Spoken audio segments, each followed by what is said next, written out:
अब तुम्हारी बारी।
वो मेरी युद्ध कला के प्रशिक्षण का पहला चरण मात्र था, किंतु इसके पश्चात ऋषिवर अगस्त्य ने मुझसे उससे भी कहीं अधिक कठिन अभ्यास करवाए।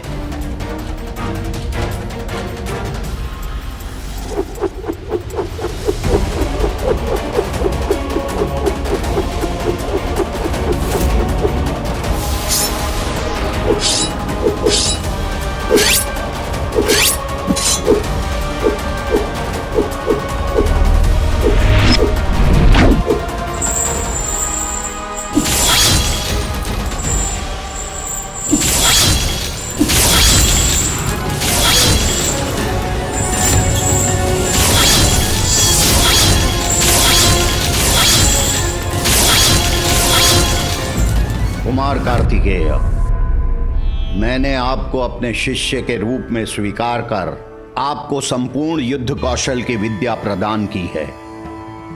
अब आप पूर्ण रूप से प्रशिक्षित हो चुके हैं, अतः आप यहां से प्रस्थान करने के लिए मुक्त हैं। इतनी शीघ्र?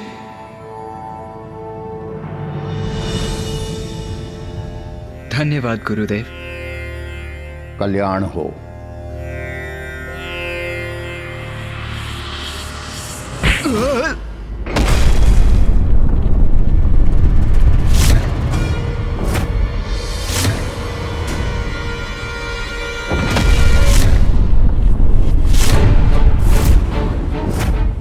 क्या हुआ गुरुदेव?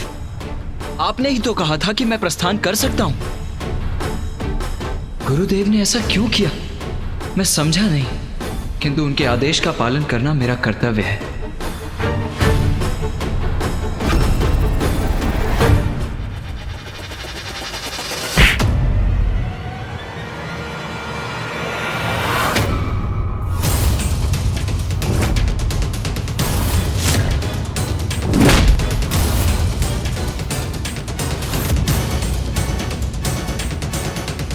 किंतु गुरुदेव, आपने ही तो मुझे जाने की अनुमति दी थी।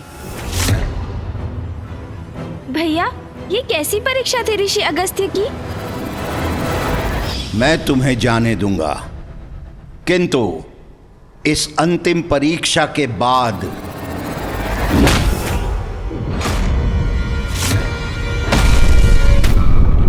परीक्षा ले रहे हैं गुरुवर, तो उसमें भी अवश्य सफल होऊंगा मैं।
आओ शिष्य, प्रमाणित करो अपने आप को।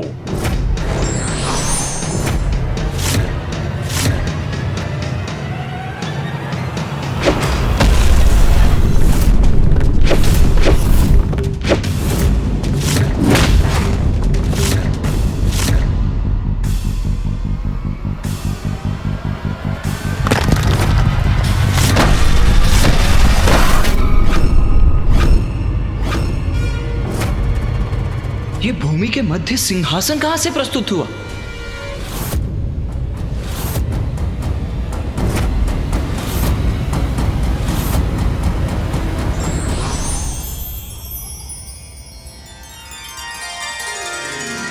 प्रणाम ऋषिवर। प्रणाम भूदेवी।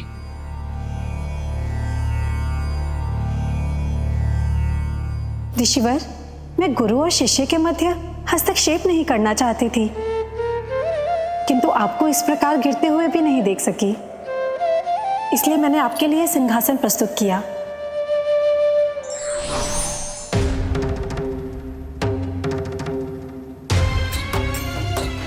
इतने सम्मानित हैं ऋषि अगस्त्य कि भूमि देवी ने उनकी पृष्ठ को धरती से स्पर्श तक नहीं करने दिया, उनको सिंहासन पर स्थित कर दिया।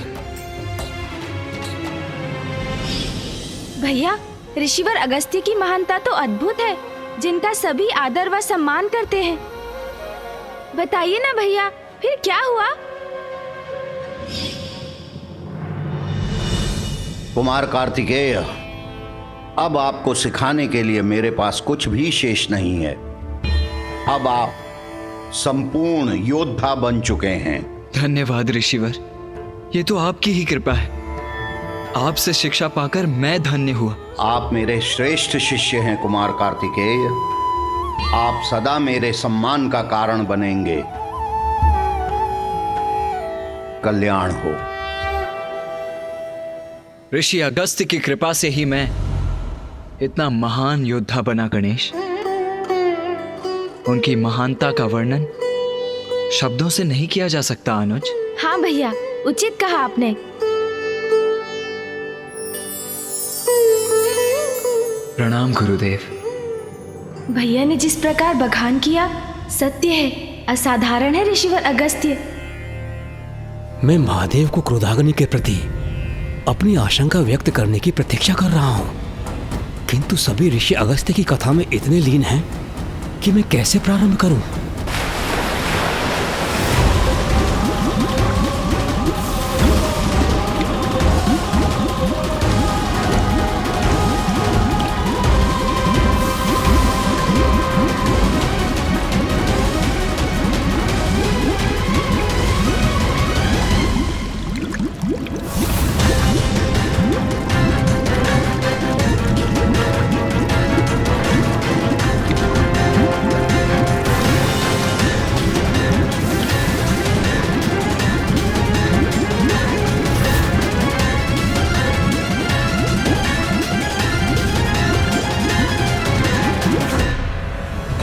कौन सा अज्ञात संकट हमारी प्रतीक्षा कर रहा है, हमें ज्ञात भी नहीं। किंतु पिताश्री, यदि ऋषिवर अगस्त्य नदी को अपने कमंडल से बाहर नहीं आने दे रहे हैं, तो क्या हमारे पास कोई और उपाय नहीं है?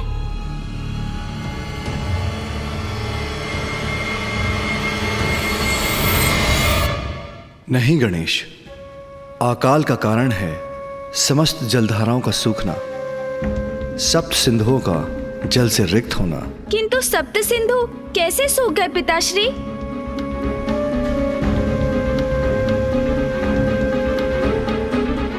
ऋषि अगस्त्य ने सप्त सिंधुओं का जलपान कर लिया।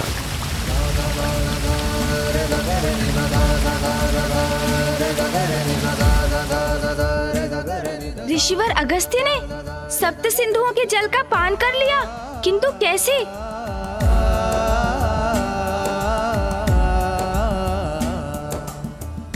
हाँ गणेश जी,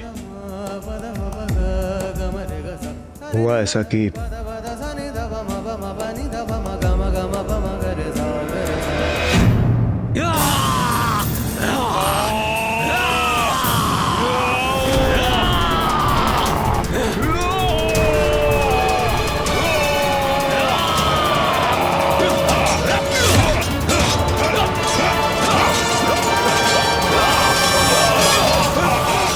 और इस प्रकार देव और दानवों के मध्य देवासुर संग्राम छिड़ गए और असुर हम पर घातक प्रहार करने लगे। एक लंबी अवधि तक ये संग्राम चला।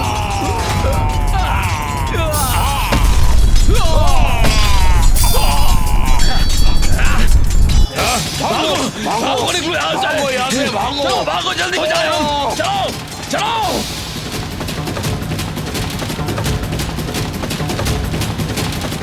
पीछा करो, नष्ट कर दो इन असुरों को। भागो, कूदो समुद्र में। और अंततः जब हम असुरों पर भारी पड़ने लगे तो सभी असुर समुद्र के भीतर कंदराओं में जाकर छिपने लगे।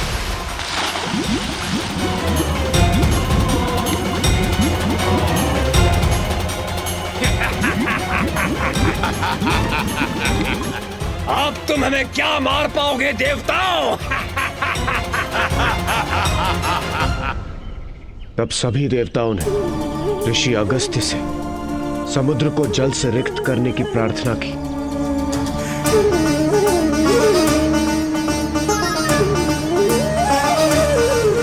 उचित है। मेरे संध्या वंदन का समय हो चुका है, मुझे उपासना करने दीजिए। उन्होंने हमारी प्रार्थना स्वीकार की और ओम केशवाय स्वाहा। ऋषि अगस्त्य ने सप्त सिंधुओं के जल का पान कर लिया।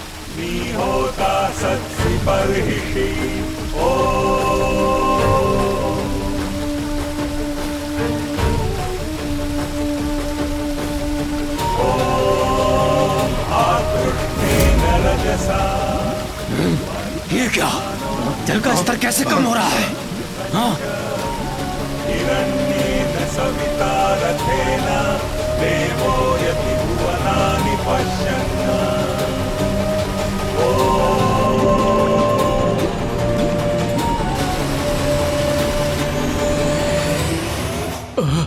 ये हो क्या रहा है?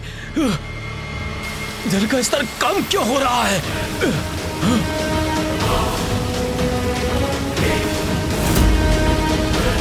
अरे सागर का जल कहां जा रहा है? ये क्या हो रहा है? इस प्रकार जल विहीन हो गया सागर तो हमारा विनाश संभव हो जाएगा। हम क्या करें अब?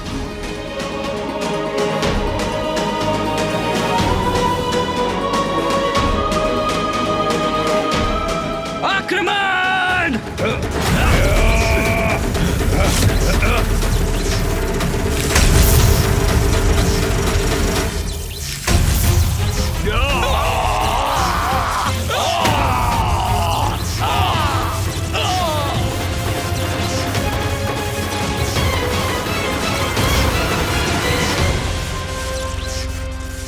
हमारे अस्त्रों की उष्णता से समुद्र के बाहर की भूमि, नदियां, जलाशय सभी सूख रहे थे।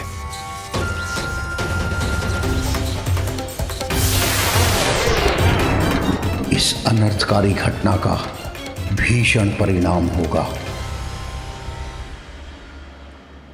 हमने तो कल्पना भी नहीं की थी हमारे अस्त्रों का इतना विध्वंसक परिणाम होगा। किंतु इंद्रदेव, ऋषि अगस्त्य ने समुद्र के जल का पान कर लिया तो समुद्र में जल लौटा कैसे? असुरों के नाश के बाद हमने ऋषि अगस्त्य से प्रार्थना की कि वो जल को पुनः समुद्र में छोड़ दे, किंतु उस जल का उनके उदर में पाचन हो चुका था। इसलिए उन्होंने लघु शंका के माध्यम से जल को पुनः मुक्त किया, किंतु उस समय में चलने वाले अस्त्रों की उष्णता के कारण दक्षिण की धरती पूर्ण रूप से सूख चुकी थी, अकाल पड़ चुका था।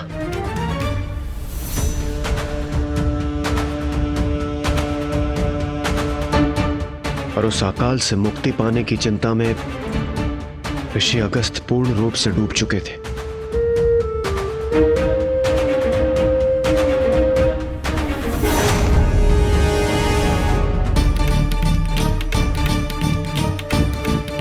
और फिर इस समस्या का समाधान ढूंढने के लिए उन्होंने एक तप प्रारंभ किया।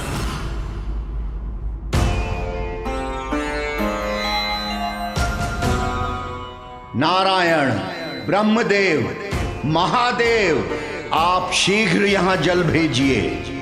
जब तक दक्षिण का यह अकाल समाप्त नहीं हो जाता, मैं जल की एक बूंद का भी सेवन नहीं करूंगा।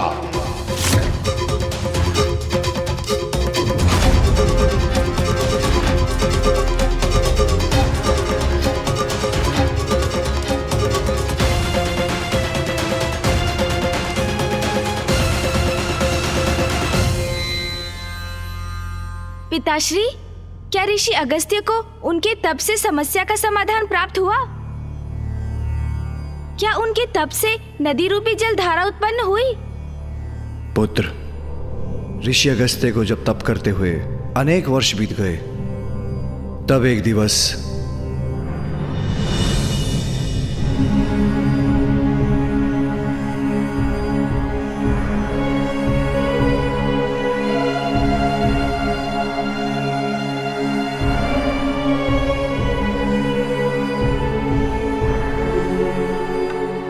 पुत्र अगस्त्य,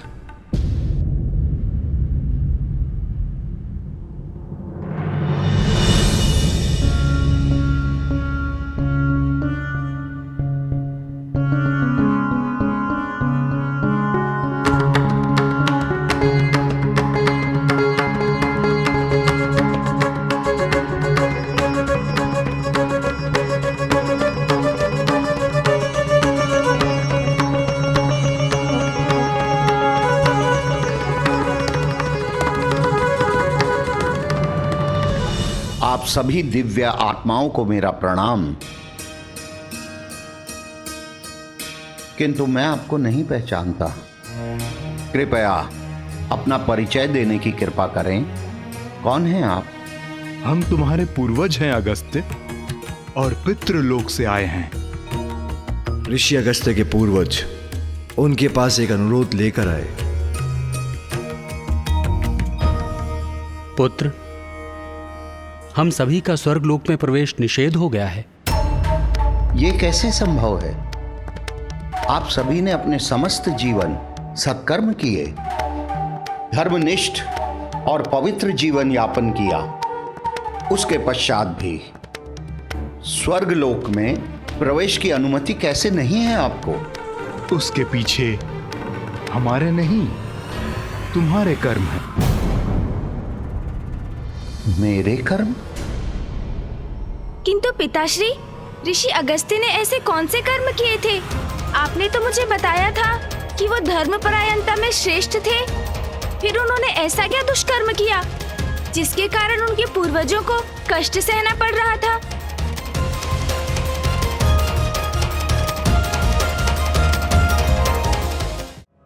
कभी कभी जो कर्म आप करते हैं वो नहीं, अपितु जो आप नहीं करते वो आपके जीवन में समस्या उत्पन्न करते हैं।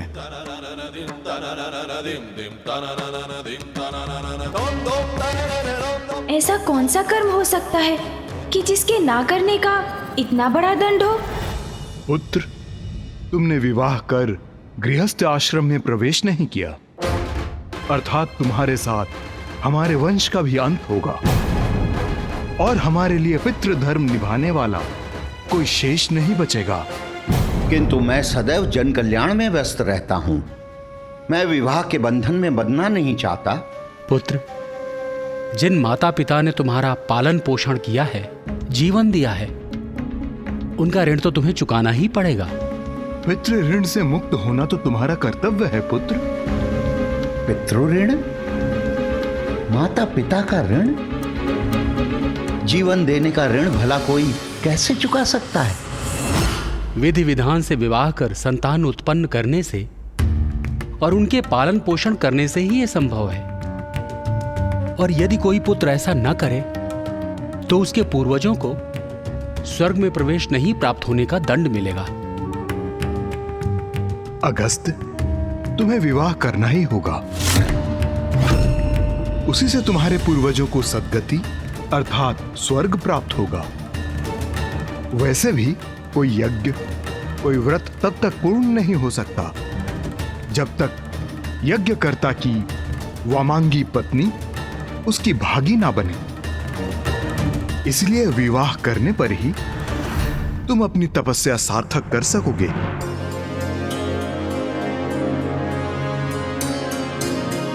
और तुम्हारे विवाह से ही दक्षिण का अकाल भी दूर होगा।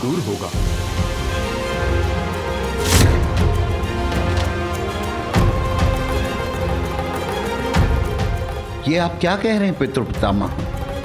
मेरे विवाह से दक्षिण का अकाल कैसे दूर हो सकता है? वो भी ज्ञात हो जाएगा, किंतु सर्वप्रथम तुम्हें राजा कवेर के पास जाकर विवाह हेतु उनकी पुत्री लोपामुद्रा का हाथ मांगना होगा। अर्थात विवाह करना ही होगा मुझे। अपने पूर्वजों के आदेश अनुसार ऋषि अगस्त्य ने विवाह करना स्वीकार कर लिया।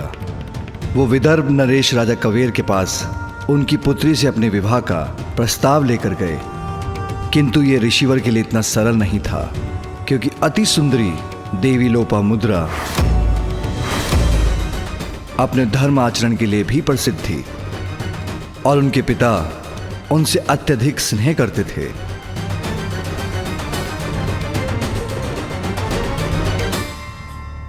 मैं समझा नहीं, किसी भी कन्या के लिए सुयोग्य वर थे ऋषि अगस्त्य, तो फिर इसमें कैसी कठिनाई थी?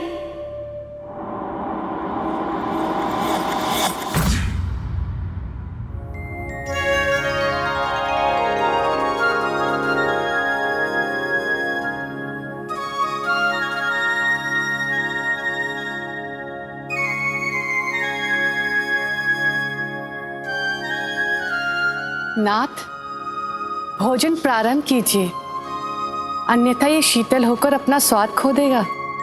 महारानी, आप भली भांति जानती हैं, जब हमारी प्रिय पुत्री अपने हाथों से हमें भोजन कराती है, हम तभी भोजन करते हैं।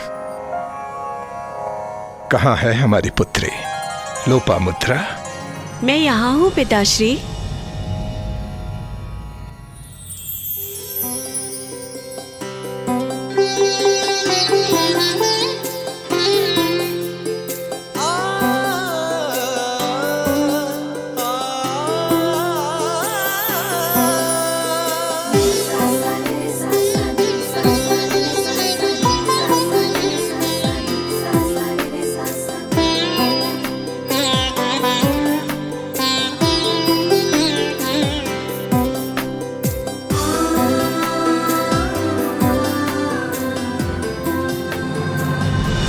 क्षमा कीजिए पिताश्री, भगवान नारायण के पूजन में मुझे थोड़ा सा विलंब हो गया।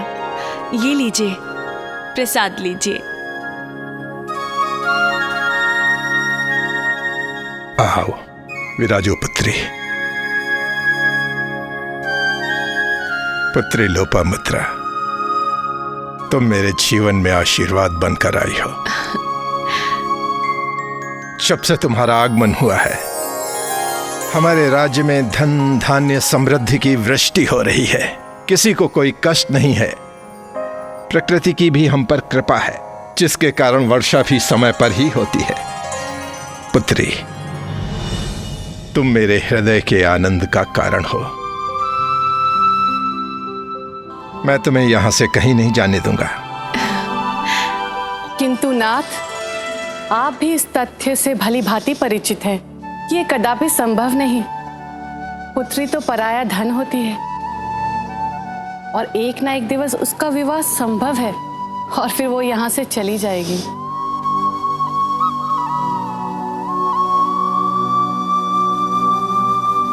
प्रणाम महाराज, आपसे भेंट करने ऋषि अगस्त्य पधारे हैं।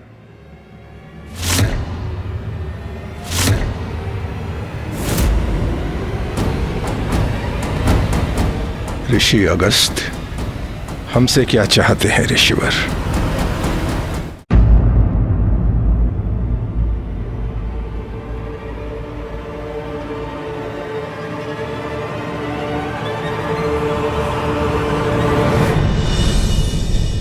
ऋषिवर, आपका यहां स्वागत है। ऋषिवर, आपके यहां आगमन का कोई कारण अवश्य होगा। कहिए, आपकी ऐसी कौन सी इच्छा है जो मैं पूर्ण कर सकता हूं?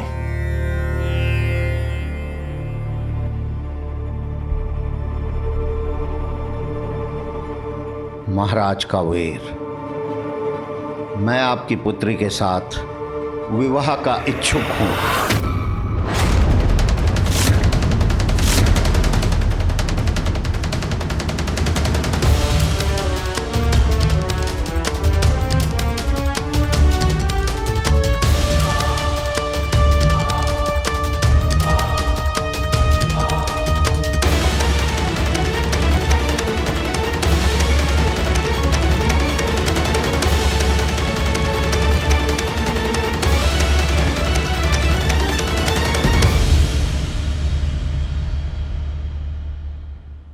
क्या विचार कर रहे हैं राजन? मैं आपके उत्तर की प्रतीक्षा कर रहा हूं। कहिए, आपको मेरा प्रस्ताव स्वीकार है?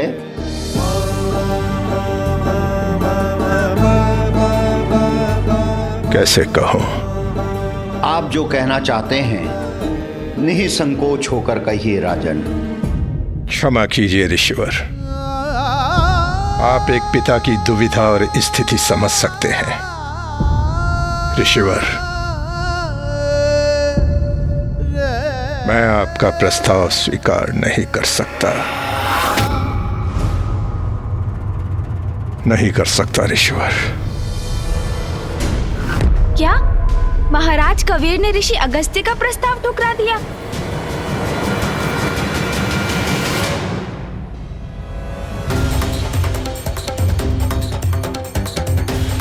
किंतु क्यों पिताश्री?